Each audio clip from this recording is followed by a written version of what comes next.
কিছে ভাই ছাগল লয়ে দাঁড়া রয়েছে আর কোয়েন না ভাই, সকাল থেকে ঘুরতেছি, পাড়া বাড়ি খুঁজতেছি, ছাগলটা গরম হয়েছে, বীজ দিতে হইব। মানে পাড়া বাড়ি যে কইতে পারতেছি না। আপনি জানেন ভাই পাড়া বাড়ি ডাকুন দেই? ওই সামনে যান ভাই, সামনে। ওই সামনে গেলে পাবো? সামনে গেলে পাইবো। আচ্ছা ঠিক আছে ভাই, হয় চল চল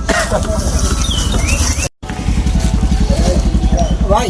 ভাই ভাই এই যে ছাগলটা বীজ দিতাম হইলে, বা ছাগলটা গরম হয়েছে, তো পাড়া বাড়ি খুঁজে পাইতেছি না ভাই। পাড়া বাড়িটা চিনেন কোনটাই? পাইতেছেন না? ওই ওদিকে যান। ওদিকে ওদিকে ভাই। আচ্ছা ঠিক আছে। আয় আয়। এই যে ঘুরতেছি ছাগলটা লইয়া, যার এই জিগা হ্যাঁ খালি সামনে পাড়া বাড়ি, সামনে পাড়া বাড়ি, পাড়া বাড়িটা আর চিনি না। তোর আর ভাল লাগে না, কি যে করি। তোর এবার একটু দেখি তো ট্রাই কইরা, এদিকে আসিনি।